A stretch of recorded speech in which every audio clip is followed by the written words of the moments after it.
ही सगळी लगबग आज आमची चालली आहे ती पितृपक्षाच्या स्वयंपाकाची.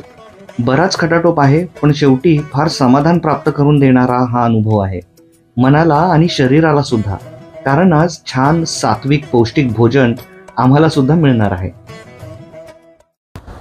बघता बघता माझ्या वडिलांनाही देवाज्ञा होऊन आता 6 वर्ष पूर्ण होत आलेली आहेत. परंतु त्यांच्या आठवणी काही ना काही निमित्ताने येतच राहतात. दर क्षणाला, प्रत्येक सण समारंभाच्या वेळी, हर एक निर्णय घेताना घरातला.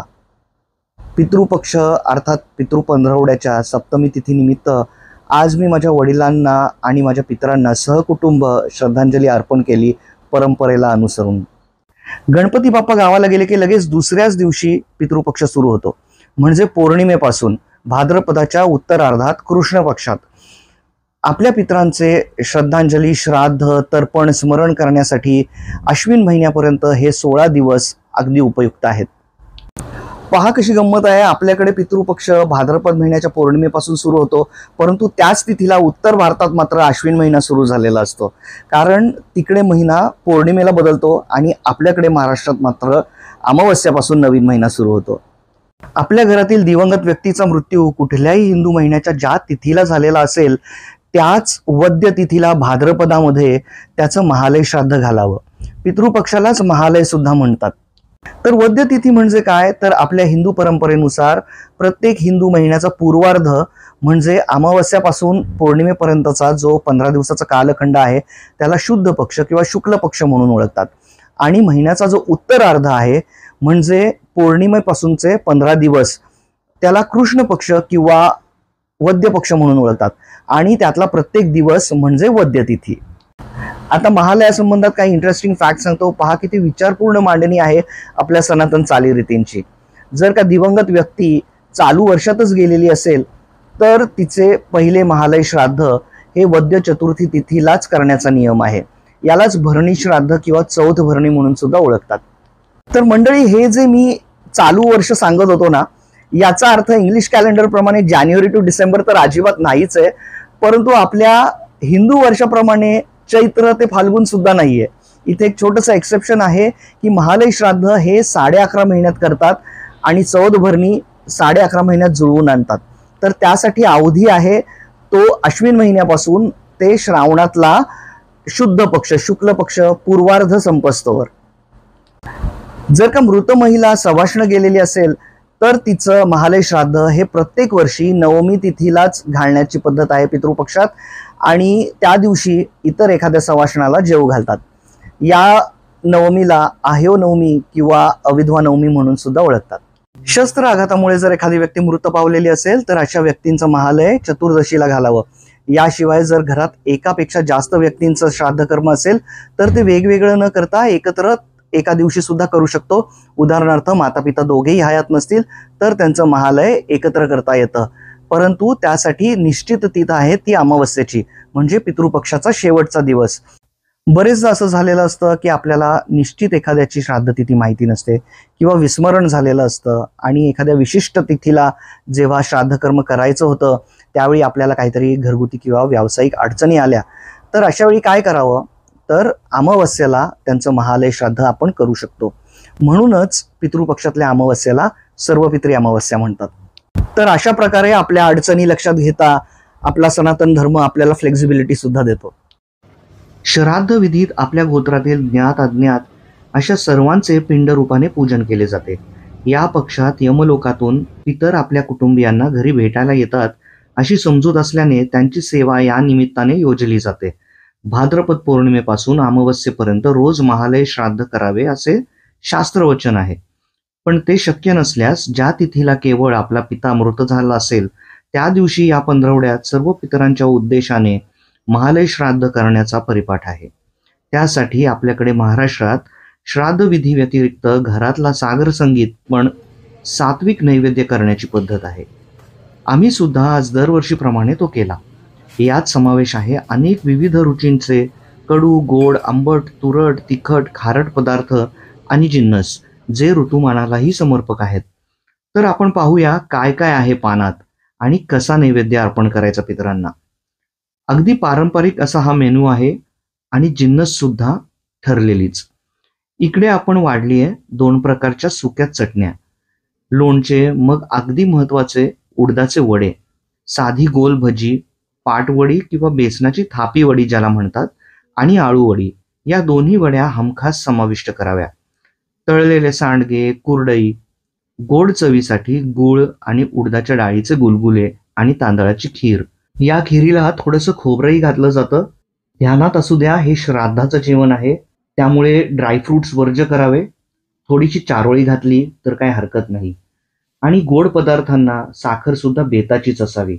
मग वरण भात, त्यावर साजूक तूप आणि थोडे दही किंवा एका कडेला कोशिंबीर. भातात मीठ घालू नये, आळणीत शिजवावा. पोळ्या पुरणाच्या असतील तर उत्तमच, नाहीतर चपाती सुद्धा चालते. 5 ते 7 भाज्यांचा यात समावेश आहे. मेथी, लाल भोपळा उर्फ डांगर उर्फ काशीफळ, भेंडी, गवार, देठ किंवा काटेमाठ, बटाटा आणि कारली. याशिवाय डाळिंबाचे दाणे, काकडी, सफरचंद, पेरूचे काप, लिंबाची फोड आणि एक तुकडा आलं.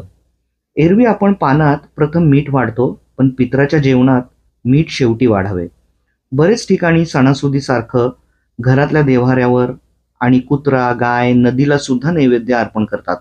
पण आमच्याकडे पितरांचा नैवेद्य फक्त पितरांना फोटोजवळ आणि एक वेगळा नैवेद्य केळीच्या पानावर किंवा ताटात न वाढता कर्दळीच्या पानावर किंवा कागदावर ठेवतात. या पानावर दही भातामध्ये काळे तीळ मिसळून एक मूद किंवा उंड्याच्या आकाराचं पिंड बनवून आणि स्वयंपाक केलेले सर्व पदार्थ जिन्नस चुरून ठेवायचे असतात. म्हणजे आपण आपल्या पितरांना आपल्या हाताने घास चुरून भरवल्यासारखं होईल, अशी गोड संकल्पना त्यामागे आहे. शिवाय काकस्पर्शानंतर कावळ्यांना सुद्धा तो घास घेणं सोपं जाईल.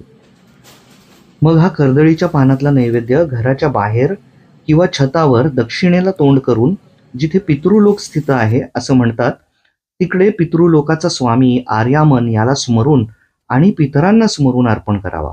केळीचे पान बहुधा शुभ कार्याच्या पंगतीला वाढण्याचे शास्त्र आहे, म्हणून कर्दळीच्या पानाचा हा पर्याय. मात्र श्राद्ध कार्यासाठी घरी आलेल्या आमंत्रित मानकरी पाहुण्यांना आपण केळीच्या पानावर किंवा पत्रावळामध्ये जेवण वाढू शकतो. मग संपूर्ण वाढलेल्या पानातला नैवेद्य घरात पितरांच्या फोटोसमोर ठेवावा. दोन्ही नैवेद्य दाखवताना मात्र नेहमीसारखे उजवीकडे क्लॉकवाईज न करता डाव्या हाताला अर्थात अँटी क्लॉकवाईज पाणी फिरवावे. काकस्पर्श झाला की मग पितर जेवणासाठी आमंत्रित मानकरी व्यक्तीला प्रथम जेवू घालावे, मग आपण घ्यावे. काकस्पर्श होईस्तोवर थांबावे का नाही हा ज्याचा त्याचा वैयक्तिक प्रश्न आहे, पण त्यावरही उतावीळ अतिशहाण्या लोकांनी पर्याय शॉर्टकट शोधून काढलेला आहे. दर्भाच्या कावळ्याकडून किंवा गाय किंवा कुत्र्याकडून हा निवद शिवून घेण्याचा. इकडे USA मध्ये कावळा सहजासहजी दिसत नाही किंवा क्वचितच आमच्या अंगणात सुद्धा येतो, तेव्हा मी खूप वेळ वाट न पाहता मग माझ्या पितरांची क्षमा मागितली. ते माझी परिस्थिती नक्कीच समजून घेतील असं गृहीत धरून. परंतु हा काकस्पर्शाचा विषय फारच रंजक आहे आणि जो मी पुढल्या एपिसोडमध्ये आणतोय, तेव्हा पाहायला नक्की विसरू नका.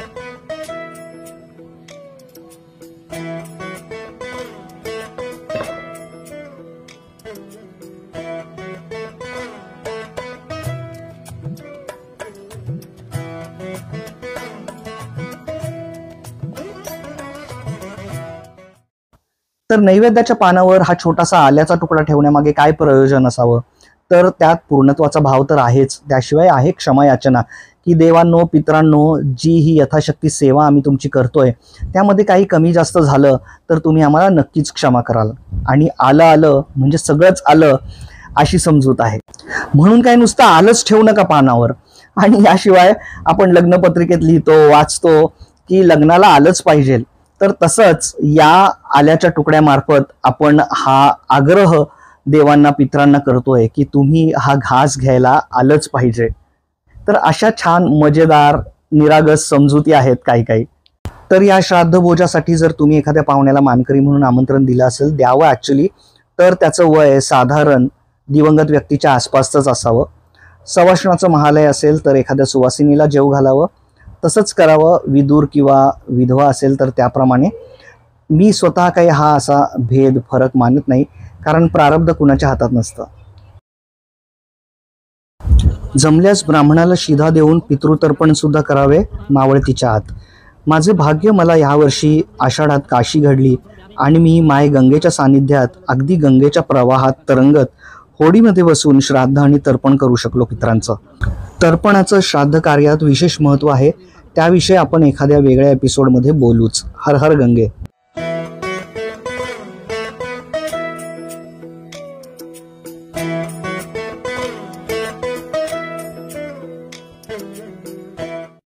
नैवेद्य ईश्वराकरता असो वा पितरांना दुपारी 12-1च्या आतच करावा. आपल्या घरात आपल्या हाताने शिजवलेलं अन्नच फक्त देवाला अर्पण करावा आणि हेच करावं पितरांसाठी आणि अतिथींकरिता सुद्धा. आपल्या शास्त्रात, आपल्या धर्मात गुरु, पितर आणि अतिथी यांना देवा इतकंच महत्त्व दिलंय, किंबहुना त्यापेक्षाही जास्त. हल्ली शहरात तर निर्लज्जपणाचा कळस झालेला आहे. महालय श्राद्धाचं जेवण सुद्धा ऑर्डर देऊन बाहेरून मागवतात. फार लाजिरवाणी गोष्ट आहे ही, चुल्लूभर पाण्यामध्ये डूब मरण्या इतकी. मी तर घरी जेवायला बोलवून बाहेरचा स्वयंपाक मागवणाऱ्या मंडळींच्या घरचं आतिथ्य सुद्धा साफ नाकारतो. आमच्या घरी ह्या अशा प्रकारचा नैवेद्य, असा पाहुणचार कधीच करत नाहीत. लवकरच घरंदाजपणाचं सुद्धा श्राद्ध घालावं लागेल असं दिसतंय. आपल्या पितरांसाठी जर आपण एवढीही सवड काढू शकत नसाल तर काय घंटा संस्कार देणार आपण आपल्या पुढच्या पिढीला? ज्यांच्यामुळे आज आपण इथे आहोत आणि ज्यांच्या पुण्याईमुळे आपल्याला जी काही मीठ भाकर वैभव आज भोगायला मिळतंय, प्राप्त होतंय, त्यांचं विस्मरण होऊ देऊ नका. खूप काही अवघड नाहीये हे श्राद्ध कर्म, हा पितराचा स्वयंपाक. आणि आपले पितरों के लिए वर्षातून एक दिवस तो बनता येणार आहो. श्राद्ध किंवा पितराच्या स्वयंपाकाला जरी अनेक पदार्थ दिसत असले तरी ते करायला फार सोपे आहेत. सर्व भाज्या आदल्याच रात्री चिरून ठेवू शकतो आपण. भाज्यांना शक्यतो कांदा लसूण न वापरताच करायच्यात, तेव्हा ते श्रमही कमी झाले. एक मिरची कढीपत्त्याचा खरडा सर्व भाज्यांना उपयोगी पडतो. फक्त हळद मीठ आणि या खरड्याची फोडणी देऊन भाज्या परतून शिजवून घ्यायच्या, एक नंबर होतात. फक्त श्रद्धा ठेवा, भक्ती जेव्हा अन्नामध्ये मिसळते तेव्हाच त्याचा प्रसाद होतो, कवणाचं अमृत होतं. भाताची खीर सुद्धा अगदी सोपी आहे. तुम्ही तांदूळ धुवून वाळवून मग ते वाटून सुद्धा करू शकता, किंवा अगदी दूध साखर भात एकत्र करून उकळून त्यामध्ये थोडी चारोळी घातली की झाली खीर तयार. कुठे आडलंच तर यूट्यूबवर अनेक सुगरणी आहेत आपल्याला मदत करायला, ते व्हिडिओज पाहून आपण शिकू शकतो. आणि ऑफकोर्स तुमच्याकडे जर तितकी सवड असेल तर तुम्ही अगदी निश्चितीने सागर संगीत हा स्वयंपाक करू शकता. आपल्याकडे तर अनेक अशा हौशी गृहिणी आहेत ज्या की पितृपक्षात अगदी 2-3 दिवस महालय असलं घरी तरी सुद्धा मागे हटत नाहीत. आवड असली की सवडही होतेच. आम्हा नवरा बायकोच्या वर्षातल्या सुट्टीतल्या यादीमध्ये पितृपक्षातली ही एक सुट्टी सुद्धा अनिवार्य आहेच. आणि फार काही अवघड नाहीये. फार पाककला पारंगत असणं सुद्धा गरजेचं नाहीये. गेल्या वर्षी ही प्रवास करत होती तेव्हा हा सगळा स्वयंपाक मी एकट्याने केलेला. सर्वांसाठी सोपं जावं, गरीब श्रीमंत अगदी प्रत्येकाला परवडेल अशा प्रकारचं जिन्नस पदार्थ या पितृपक्षाच्या श्राद्धाच्या जेवणामध्ये सांगितलेलं आहे. सर्वत्र या व्रतासाठी, या कार्यासाठी लागणारं जिन्नस भाज्या उपलब्ध नसतीलही, त्यामुळे ठिकठिकाणी या मेन्यूमध्ये किंचितचा फरक होऊ शकतो. परंतु तुम्हाला आवडतं म्हणून त्यामध्ये खवा, पनीर, ड्रायफ्रुट्स, काजू, बदाम, भरली वांगी, मसाले भात घालण्याचा प्रयत्न करू नका. कारण हे जेवण जिवंत माणसाच्या जिभेचे चोचले पुरवण्यासाठी नाहीये, तर दिवंगत आत्म्याच्या स्मरणार्थ असतं. त्यामागच्या भावना आहेत त्या श्रद्धांजलीच्या, आत्मीयता, संवेदना, सांत्वन आणि सगळ्या भाज्या मिक्स करून तुम्ही काय खेंगाट करणार आहात? संक्रांत साजरी करायची आहे? अरे कृपया असे शॉर्टकट्स टाळा. जेव्हा नियती शॉर्टकट्स घेईल ना त्यावेळी भल्या भल्यांवर संक्रांत येईल. मग करत बसा त्रिपिंडी श्राद्ध, नारायण नागबळी. अरे जरा जपा आपल्या या परंपरांना, त्याही आपलं हितच जपत आहेत. आणि या पितृपक्षामध्ये शॉपिंग करावं का नाही, शुभ कार्य करावे का नाहीत, तर हे कम्प्लिटली वैयक्तिक आहे. तुम्ही तुमचं ठरवा. तुमचं जर कॉन्शियन्स, तुमचं अंतःकरण तुम्हाला परवानगी देत असेल तर बिनधास्त शॉपिंगला जा, शुभ कार्य ठेवा. त्या वर्ज्य करण्यामागे कुठलाही अपशकुन नाही किंवा कसलीही अंधश्रद्धा नाहीये. हा जो पितृपक्षाचा काळ आहे तो दुःखाचा काळ म्हणून, सुतकाचा काळ म्हणून आपण व्यतीत करायचा असतो. त्यामध्ये आपल्या पितरांचं स्मरण, त्यांच्या आठवणी काढून त्यांना महत्त्व द्यायचं असतं. त्यामध्येच जर आपण शॉपिंग केलं किंवा एखादं मंगल कार्य ठेवलं तर मग ते परस्पर विरोधी ठरेल ना. महालयाचा हेतू जरी श्राद्ध श्रद्धांजली असला तरी सुद्धा त्या निमित्ताने घराण्यातले सर्व लोक एकत्र येतात आणि पितरांच्या आठवणींना उजाळा देतात. त्यांच्याबरोबर घालवलेल्या काही चांगल्या क्षणांची उजळणी होते. आयुष्यात अनेक चांगली खडतर वळणे येतात प्रत्येकाच्या. तेव्हा आपले पूर्वज त्या काळानुसार कसे लढले, कसे घडले, हा इतिहास नव्या पिढीला सांगण्याचा, त्यांना प्रेरणा देण्याचा हा मोका असू शकतो. हा किती सुंदर निस्वार्थ विचार आहे कृतज्ञतेचा भाव व्यक्त करण्यासाठी या पितृपक्षाच्या संकल्पनेमागे, की केवळ आपल्या घराण्यातल्याच निधन पावलेल्या व्यक्ती नाही, तर आपल्याला सोडून गेलेल्या आपल्या गुरुजनांना, मित्रांना, आप्तेष्टांना, आपल्याला कधी काळी मदत केलेल्या व्यक्तीला किंवा आपण कधी काळी पाळलेल्या पशुपक्षींनाही आपण श्रद्धांजली म्हणून त्याचे श्राद्धाचे यजमान होऊ शकतो. रक्ताची नाती केवळ नाही, तर आपला धर्म आपल्याला त्या पलीकडची नातीही जपायला सांगतोय. कृतार्थ भावना बाळगा.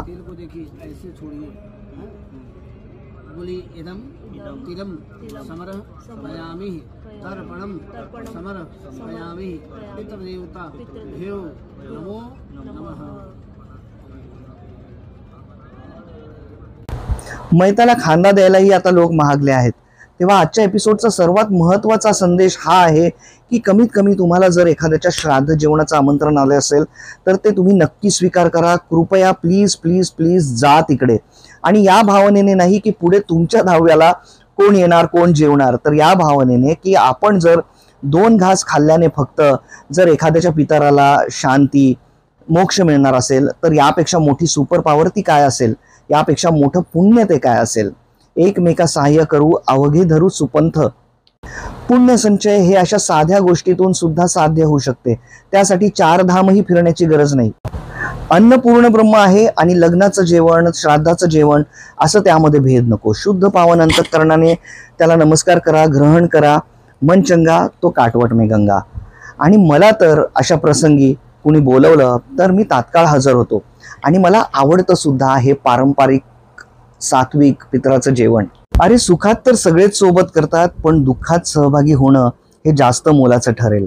किसी के सुख का कारण बनो भागीदार नहीं, और दुख में भागीदार बनो कारण नहीं. दिया हुआ दान और लिया हुआ नाम कभी व्यर्थ नहीं जाता.